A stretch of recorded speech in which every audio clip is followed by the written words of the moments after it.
So hello friends, तो आज की इस वीडियो में हम बात करने वाले हैं जियो फाइनेंशियल सर्विसेज के बारे में कि जहां पे हम ये चीज़ डिस्कस करेंगे कि जियो फाइनेंशियल सर्विसेज क्यों गिर रहा है, प्लस क्या वो हमें अच्छे खासे मल्टीबैगर रिटर्न्स फ्यूचर में दे सकता है कि नहीं आफ्टर दिस 50% जितना फॉल जो अभी हो गया है उसके बाद। तो आइए स्टार्ट करते हैं और यहाँ पे हम थोड़ा इसका कंपैरिजन बजाज फाइनेंस के साथ भी करने वाले हैं, तो उसके कंटेक्स्ट में भी हम थोड़ी बहुत चीज़ें यहाँ पे देखेंगे। तो आइए स्टार्ट करते हैं। तो सबसे पहली चीज़ अगर आपको देखना है तो पहले तो एक चीज़ आप ये भी याद रखो कि हमने इसका पार्ट 1 बनाया था ऑलमोस्ट 1 साल पहले, जो आपको हमारी चैनल पर मिल जाएगा या तो मैं कमेंट सेक्शन में भी डाल दूंगा। तो आप पहले वो देख लो कि हमने जियो फाइनेंस सर्विसेज का हमने पूरा एक ऑब्जेक्टिव, एक रैशनल पर्सपेक्टिव हमने वहां पे दिया था। तो ये एक चीज आपको ध्यान में रखनी है। आइए स्टार्ट करते हैं। तो यहाँ पे जैसे हम देख सकते हैं कि जियो फाइनेंशियल सर्विसेज का हमने स्क्रीनर का पेज यहाँ पे खोला हुआ है, जिससे मेजोरिटी जितनी भी क्रिटिकल इन्फॉर्मेशन है वो हमें यहाँ पे दिख रही है। तो सबसे पहला तो अगर हम देखें तो इसका मार्केट कैप जो अभी है वो है somewhere around 1.4 lakh crore rupees, तो which is way too much, मतलब ये बहुत ही ज्यादा है मार्केट कैप। तो यहाँ से मतलब अगर लेट से अगर हम यहाँ पे सोचे कि क्या हमें ये 10x 100x जितना रिटर्न दे सकता है, तो वो क्वाइट इम्पॉसिबल है in a shorter period of time. तो ऐसे रिटर्न जनरेट करने के लिए जनरली आपको ऐसे स्टॉक्स में जाना पड़ेगा या तो ऐसे स्मॉल कैप स्टॉक्स में जाना पड़ेगा कि जो अभी बहुत ही छोटे हैं। तो ये एक चीज हमें यहाँ पे याद रखनी है। तो मार्केट कैप जो है वही यहाँ पे सबसे पहले तो हमें दिखाता है कि ये इतना ज्यादा रिटर्न शॉर्ट पीरियड में जनरेट करके नहीं दे सकता है। ज्यादा से ज्यादा क्या है कि ये अगर ये बिजनेस परफॉर्म करता है तो यहाँ पे ये जो बिजनेस है, ये जो कंपनी है, वो हमें एक कंसिस्टेंट कंपाउंडर जैसे रिटर्न जो है नॉर्मल वो हमें यहाँ पे मिल सकते हैं यहाँ से। फिर दूसरा अगर हम यहाँ पे देखें तो जब भी हम बैंक्स एनबीएफसी के केस में अगर हम देखते हैं तो वहां पे हमें आरओई मतलब रिटर्न ऑन इक्विटी का फिगर हमें यहाँ पे देखना चाहिए। आरओसी के फिगर जो है वो इतना इंपॉर्टेंट नहीं है when it comes to banks and NBFC. तो आरओई का नंबर जो है वो बहुत ही कम है, मतलब 1.27% इज नथिंग। तो ये एक चीज हमें यहाँ पे देखनी है। तो मतलब बहुत लोग ऐसा पूछते हैं कि भाई क्यों जियो फाइनेंस का शेयर जो है वो चल नहीं रहा है, तो उसके पीछे के रीजन जो होते हैं ना वो यही छोटे छोटे रीजन जो है वो होते हैं। तो यहाँ पे जैसे आप देख सकते हो कि आरओई 1.27% कुछ भी नहीं है, और इसके रीजन क्या है वो भी हम देखेंगे। फिर लेट्स से अगर मैं देखूं कि डेट टू इक्विटी रेशियो अभी 0 है, मतलब यहाँ पे अभी कंपनी ने किसी भी तरह का लेवरेज नहीं लिया है, which is a good thing कि अभी कंपनी के पास बहुत सारा स्कोप है कि वो अगर लेट्स से लेवरेज लेना चाहे तो वो अच्छा खासा लेवरेज लेके अपने बिजनेस को ग्रो करा सकता है। तो यहाँ पे अगर डेट टू इक्विटी रेशियो अगर 0 है तो ये एक अच्छी बात है कंपनी के लिए कि अभी वो और भी लेवरेज करके और भी बिजनेस जो है वो ग्रो कर सकती है। तो ये एक चीज है।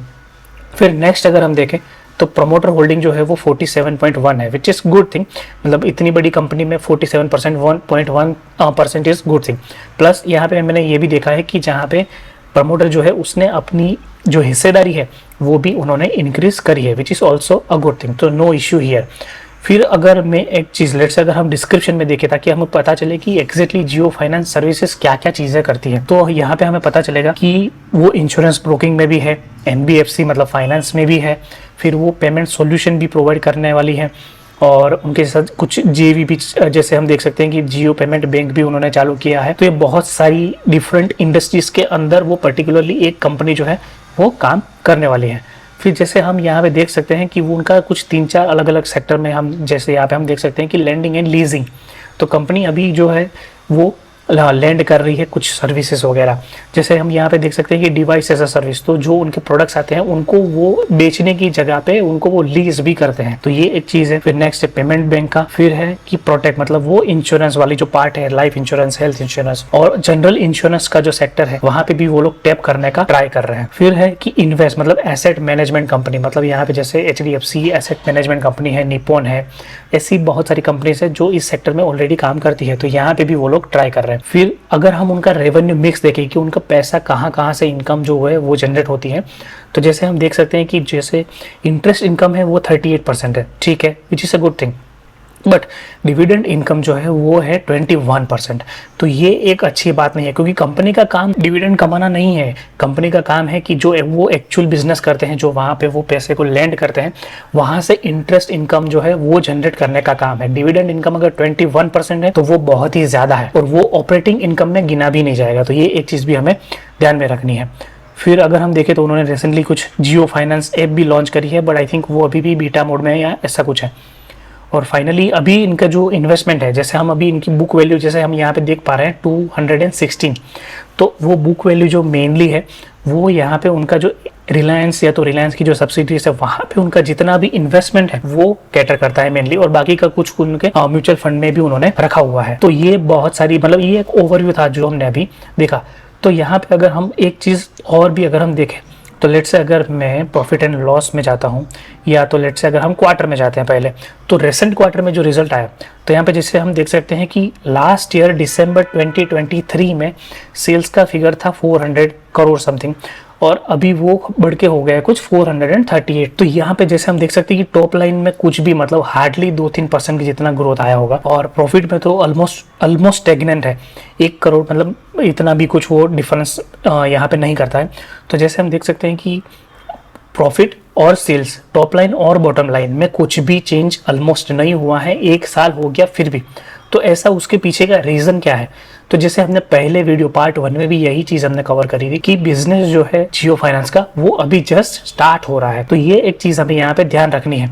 और जैसे अभी तो बिजनेस अभी टेक ऑफ करने वाला है, अभी तो उसका इतना कुछ हिस्ट्री भी नहीं है कि उन्होंने क्या क्या चीज़ें पास्ट में करी थी, उसमें से क्या सही हुआ क्या गलत हुआ, ऐसा कुछ भी अभी तक सामने आया ही नहीं, क्योंकि उनका जो बिजनेस है वो अभी स्टार्ट हो रहा है। तो इसी की वजह से आप शेयर प्राइस भले ही वो एक टाइम में ऑलमोस्ट डबल हो गया था नीचे से, और वहाँ से वापस से अभी जो प्राइस से उसने स्टार्ट किया था, जो जहाँ से उसका ऑलमोस्ट वो चलना चालू हुआ था, वापस से वो वहीं पे ही आ गया है। तो ऐसा क्यों हुआ? तो उसी के पीछे के ही रीज़न अभी यहाँ पे हम समझ रहे हैं कि टॉप लाइन में भी कुछ भी चेंज नहीं है, बॉटम लाइन में भी कोई भी चेंज नहीं है। तो ये एक चीज़ जो है वो अच्छी नहीं है अभी कंपनी को लेके।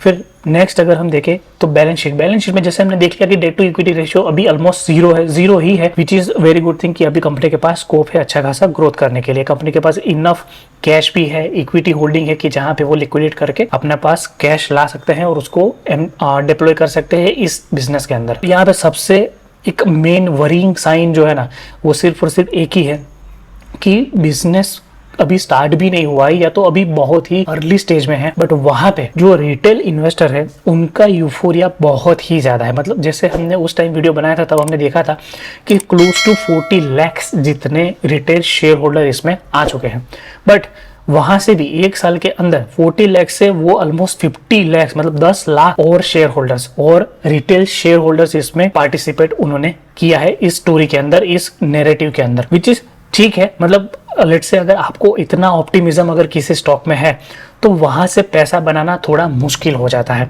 ये एक चीज हमें यहाँ पे ध्यान में रखनी है, और that is why I am bringing up this point. यहाँ पे हम देख सकते हैं ऐसा नहीं है कि सिर्फ और सिर्फ रिटेल शेयर होल्डिंग ही यहाँ पे ज्यादा है। मतलब जैसे हम देख सकते हैं कि DIS ने भी रिसेंट क्वार्टर में पहले उन्होंने कम किया था, बट धीरे धीरे करके उन्होंने भी अपना जो शेयर होल्डिंग है वो बढ़ाया है।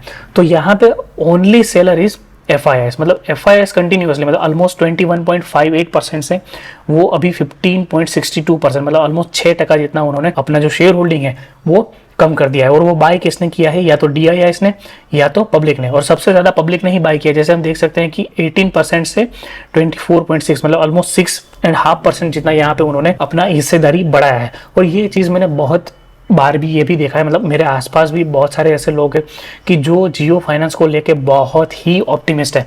जब भी किसी स्टॉक प्राइस के अंदर इतना ऑप्टिमिज्म होता है, बहुत सारे शेयर होल्डर्स एक साथ उसमें घुस जाते हैं, तो वहां से उस स्टॉक को चलने में बहुत ही दिक्कत होती है। ये एक चीज हमेशा याद रखनी है। तो ये हमें मतलब ये ध्यान में रखना है, और ये वन ऑफ दी रीजंस हो सकता है कि जहां पे अभी जियो फाइनेंस का शेयर जो है वो चल नहीं पा रहा है। वैसे ओवरऑल ये कंपनी अगर हम देखें तो कंपनी में कोई दिक्कत नहीं है। कंपनी के जो प्रमोटर है वो भी मतलब रिलायंस है, मुकेश भाई है, तो ऐसी भी कोई दिक्कत नहीं है। Corporate governance all that thing is good, उसमें कोई भी प्रॉब्लम नहीं है। बस वही जो 3-4 चीज़ें जो मैंने आपको बताई वहीं पे ही आपको ध्यान रखना है। और यहाँ पे बहुत सारे लोग ऐसा भी बोलते हैं कि जियो फाइनेंस है वो नेक्स्ट बजाज फाइनेंस बनने वाला है। तो बजाज फाइनेंस का अगर हम देखें तो बजाज फाइनेंस का अगर मैं प्रॉफिट एंड लॉस में अगर एक बार जाता हूँ तो प्रॉफिट एंड लॉस अगर TTM बेस पे भी अगर मैं देखता हूँ तो समवेयर अराउंड 16,000 करोड़ जितना प्रॉफिट 1 साल में वो कमा रहा है। और अगर जियो फाइनेंस के बारे में अगर मैं देखूँ तो वहाँ पे हमें यहाँ पे जैसे हम देख सकते हैं कि सिर्फ और सिर्फ 1617 करोड़ इतना ही प्रॉफिट वहाँ पे बन रहा है, जबकि बजाज फाइनेंस में जैसे हम देखें तो उससे ऑलमोस्ट 10 टाइम्स पैसा जो है वो बजाज फाइनेंस बना रहा है। तो ये सारी चीज़ें आपको देखनी पड़ेगी, भले ही बुक वैल्यू हो या ऐसी कोई भी चीज़ें जो है वो आपको प्राइस टू बुक पे वो सस्ता भी लगेगा जियो फाइनेंस, बट अभी बिजनेस जब चालू ही नहीं हुआ है, इस बिजनेस अभी टेक ऑफ कर रहा है धीरे धीरे, तो ऐसे टाइम में पैसा बनाना जो है वो बहुत ही मुश्किल हो जाता है।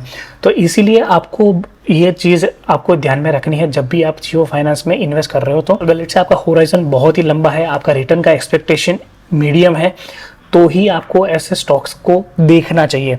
यही एक मैं आपको यहाँ पे बताना चाहूँगा।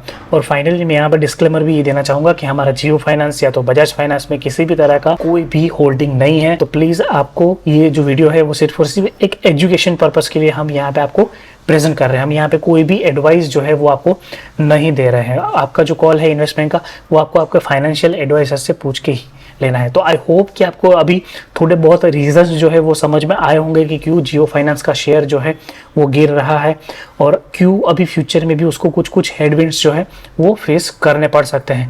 तो ये सारी चीज़ों के साथ हम वीडियो को यहाँ पे एंड करते हैं। आई होप कि वीडियो आपको अच्छा लगा होगा, और अगर आपको वीडियो अच्छा लगा है तो प्लीज़ हमारे चैनल को अपने फ्रेंड्स एंड फैमिलीज़ के साथ भी शेयर करें, और हमारी वीडियो जो है उसको लाइक करें और हमारे चैनल को सब्सक्राइब करें।